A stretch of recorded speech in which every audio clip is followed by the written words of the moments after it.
বাংলাদেশ আফগানিস্তান ম্যাচের আগে আফগান দর্শকরা বলছিলেন যে টাইগাররা সিক ইনজুর্ড অর্থাৎ আহত অথবা অসুস্থ, সেই বাঘেরাই দেখিয়ে দিল আফগানিস্তানের ক্রিকেটাররা টের পেল টাইগাররা লিটনরা কতটা ক্ষুধার্ত ছিল, কতটা হিংস্রতা তারা দেখিয়েছে। একদম শুরু থেকে বলতে হয় প্রথমে আসলে প্ল্যানিংটা করেছে দুর্দান্ত, অর্থাৎ আফগানিস্তানের বোলিং অ্যাটাক চিন্তা করে যে পরিবর্তনগুলো, সেই পরিবর্তনগুলো দারুণভাবে কাজে লেগেছে।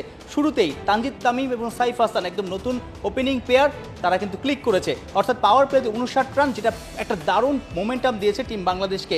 শেষ দিকে সোহান, মাঝখানে তাহিদ হৃদয়ের এই কালেকটিভ টুকটাক রানগুলি আসলে বাংলাদেশকে একটা মোটামুটি পুঁজি দিয়েছে।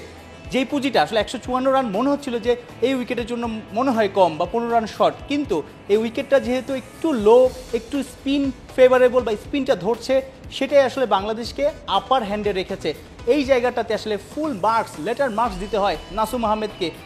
ম্যাচের পর ম্যাচ তিনি বাহিরে ডাগ আউটে বসেছিলেন, নিজের ভেতর যে ক্ষুধা ছিল সেটা আসলে নিয়ে নেমেছেন এবং প্রথম বলে উইকেট তিনি দেখিয়ে দিয়েছেন যে তার সামর্থ্য কতটুকু। তিনি যে সবশেষ 2 সিরিজে নেদারল্যান্ডসের বিপক্ষে, পাকিস্তানের বিপক্ষে ম্যাচ সেরার পুরস্কার জিতেছিলেন, ভালো বোলিং করে দলের জন্য কন্ট্রিবিউট করেছেন, তার যে কনফিডেন্স আছে, দল যে তার উপর এই ম্যাচে আসলে ভরসা রেখেছে, সেই ভরসার প্রতিদান তিনি দুর্দান্তভাবে দিয়েছেন। 4 ওভারে 1 মেইডেন, 11 রান, 2 উইকেট। নাসুম আহমেদকে বিগ আসলে স্যালুট অনেকেরই। আতার আলী খান সহ অনেকেই আসলে বলেছেন যে নাসুম আহমেদ বাংলাদেশের বোলিং অ্যাটাক একদম প্রথম বলে উইকেটটা তুলে নেওয়াতেই বাংলাদেশ একদম মোমেন্টাম দুর্দান্তভাবে পেয়ে যায়, পুরো দল উজ্জীবিত হয়।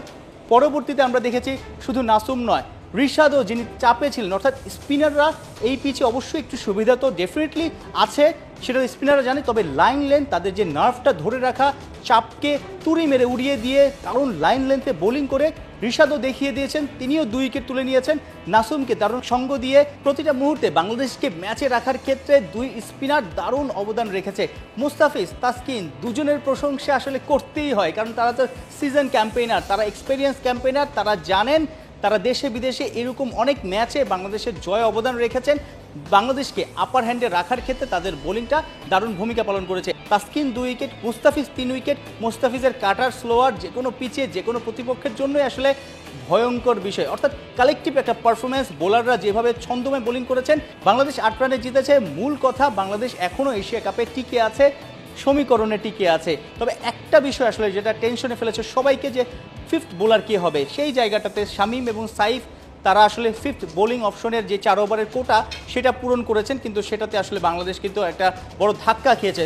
দুজন মিলে, শামীম 1 ওভারে 16, সাইফ হাসান 3 ওভারে 39, অর্থাৎ ওই 4 ওভারে 55 রান হয়েছে। সে এই ইকুয়েশনটা, এই তথ্যটা দিলেই কিন্তু বোঝা যায় যে বাকি 16 ওভারে নাসুম, রিশাদ, মুস্তাফিজ, তাসকিন কত দুর্দান্ত বোলিং করে বাংলাদেশকে এই ম্যাচটা জিতিয়েছে।